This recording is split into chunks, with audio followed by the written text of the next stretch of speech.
Так, вот он и стук получается. Постоянно усиливался, да, у меня на кочках. Проблема, видимо, в этом. Ну, это я его ослаб немного, да? Вот, ослабил.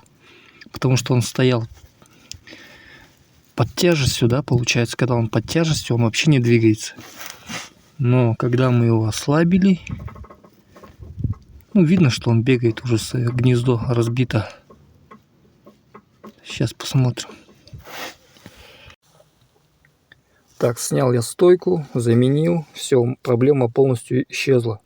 В общем, смотрите, здесь с одной стороны полностью целый шарнир, да, он, пыльник целый, сидит туго.